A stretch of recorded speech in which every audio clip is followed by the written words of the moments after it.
Hey, everybody, this is Gilby Clarke, and I'm with Kat right now on Collision. Hello. Hi, Gilby. It's Kat. How are you? Great. How are you today? I'm good, thank you. You've just arrived in Australia. How long's it been since you were last here?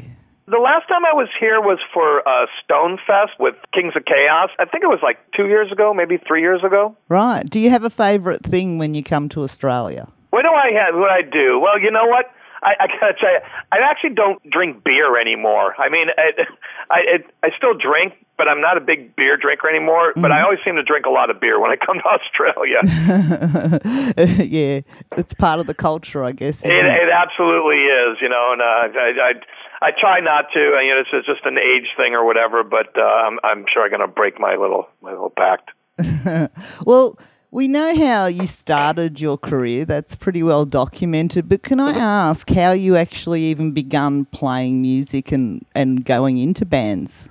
Well, when I was really young, in my teens, the bowling alley in Cleveland, Ohio, used to have cover bands on Sundays, and they would do an afternoon set. So if you were underage, you could go in. And I used to see the local cover band there, and there was just something about it where all my other friends, you know, weren't really that interested, but there was something that music just drew to me, and it was, you know, the guitar player playing guitar, like I just stare at him. And then one day I walked into a head shop, and I saw a poster of Jimi Hendrix. It was a poster of him in his blue outfit from the Monterey Pop Festival with his white Strat. And man, there's something in me is just like that rainbow above your head and the angels going, ah. And it just resonated with me. And I go, man, that's the coolest looking motherfucker I've ever seen. And I want to be just like him. And from that, I started learning to play guitar.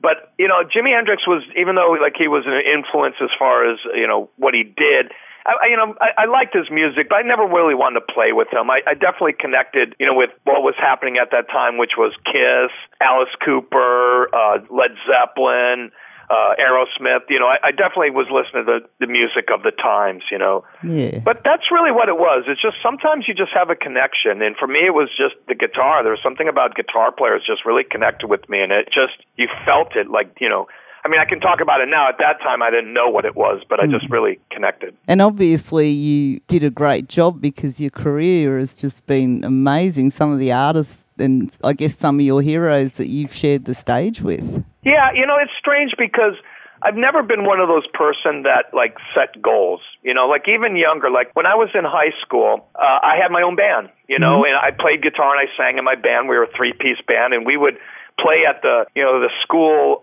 dances. We would play parties. We'd play, you know, just local shows and stuff. And then when high school was over, you know, I was already working in a music store and playing gigs, and all my other friends that were really good musicians had moved on to, you know, getting a proper job or college or whatever. And it never even dawned on me. Like, it wasn't even in the back of my head. I was day one, I'm going to play guitar, and I'm going to, you know, do something. I'm going to write songs. I'm going to make a record. And even when I was young, I never played in cover bands. You know, all of our bands were original music. Even playing those dances and parties and gigs, we were always an original band. And just one of those things, like, you just put your head down and just go forward and don't listen to anything on the outside and just, you know, I want to play guitar. I'm going to get somewhere. If I just move it in the forward direction, it'll end up with, you know, what it ended up being. Yeah, and obviously there was no backup plan, but, I mean, you're obviously a very creative person. Is there something else you do on a creative level outside of playing guitar? Well, yeah, I do. Yeah, I actually, I'm very much into vintage Harley Davidson's motorcycles. And I actually, in my house, I have a full-blown motorcycle shop with welding, TIG welding, and I have a lathe and a mill, and I make lots of motorcycle parts. I've built like 4 motorcycles so far, and I really enjoy that creative process. And definitely, as you know, as I'm getting older, there are days when I wake up and go, well, I really should be going into the studio to work on new songs, and I'll end up in the garage building a new sissy bar. Well, you're in Australia, you're drinking beer, you build motorcycles, and you play a mean guitar. You are a man's man. Thank you. I never really put it together in a sentence like that, but I guess that's what happens when you put your head down. You bull your way through life. Yeah, you do a lot of interviews, and you have, as I said, shared the stage with, like, you were part of Guns N' Roses for a while, but you've toured with amazing bands and that, and you must get asked the same questions a lot. So what part of your career do you actually enjoy talking about the most? Well, funny you say that, is that aspect of playing with other people. This Kings of Chaos project that we've been doing on or off over the last 5 to 7 years has been really fun for me, because it gets you in that position to play with people that you're acquaintances with. You've met them at shows and you're friendly, but I've gotten to know some of these people on a much deeper level of, now the families are friends, the wives are friends. We go out to dinner when we're in town and we talk, we email each other, but guys like Billy Gibbons and Robin Zander from Cheap Trick have actually become my good friends now, that started as, like I said, just playing gigs together, but have gone to a deeper relationship. And I really enjoy that social aspect now. I really love those kind of shows where, like I said, you get to develop different relationships. Awesome. Can I ask, with everyone other than being part of Guns N' Roses, what's been a really surreal moment for you? Was it playing with someone? What about the Rock and Roll Hall of Fame induction? That must have been pretty surreal. Well, yeah, the Hall of Fame induction was surreal because I think it was a surprise to all of us.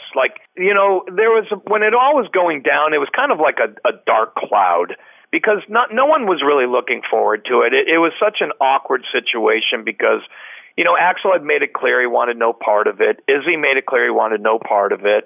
I know Slash and Duff really wanted to do something special, and that performance really didn't come together until, honestly, the day before. I got a call from Duff, and he said, "Hey, Gilby, we decided we're going to play. We'd really love you to come up and play with us." And I go, I had no intention on going or whatever. I mean, we all had tickets and stuff. I go, but you know what? Being that the guys asked me to play, I would go and play with the guys. And it was. I actually did have fun. I really enjoyed playing with Steven. Mm-hmm. That was really nice. Miles is a class act. He can just get up there and do his thing, and he's got great balls, and he does a great job. And that is extremely impressive. But I got to tell you, the show for me that was really important was when, in the Guns N' Roses time, when we did the Freddie Mercury tribute concert. That, for me, was one of those that I will never forget. I mean, I got to meet my hero, which is Mick Ronson from David Bowie's band. And I got to watch Mick Ronson and David Bowie do Heroes together, and got to meet the Def Leppard guys, who are wonderful, wonderful guys, and it was just a really unique time, and I think it was everybody coming together for the right reason. And so like the Rock and Roll Hall of Fame performance, for me, the Freddie Mercury performance was probably one of my favorite of all time. Yeah, that's awesome. Well, you're in a good place at the moment because you are actually in Australia and you're about to start your tour, which begins on the 30th of November, Thursday, in Brisbane at Crow Bar. Friday, you're at Cherry Bar in Melbourne. I'm guessing you've played Cherry Bar before. I don't think I have. I mean, somebody else said that to me, and I may have, but to be honest, I really don't remember. That's actually a place where a lot of bands will sneak to for a after gig session and that, so maybe you're a bit under the beer weather that night. Yeah, I mean, that's the thing is I walk into a place like, oh, I've been here before, but it takes me a little bit. Yeah. And then Saturday you're at the Basement in Canberra, and Sunday you're at Frankie's in Sydney, and that's their 5th birthday, and it's free entry, and that show is going to be massive. Yeah, I agree. I was actually went there last night to have a pizza and watch the band play, and I had a fantastic time. It's a really, really great rock and roll spot. Great. I was going to say, I hope you like pizza because you're going to get free pizza. There you go. And part of this tour, you're actually going to be performing tracks from Guns N' Roses, Slash's Snake Pit, Rockstar Supernova and MC5, all of which you have, of course, been a part of. Mm-hmm. It is Hardline Media that the tickets are available through, and it's 10 years since you last released an album. Mm-hmm. Is there plans for another album from Gilby Clarke? There are more than plans. The new record is finished. Oh, awesome. Yep, that's why this year I really haven't been doing many gigs. We've just done a few here and there.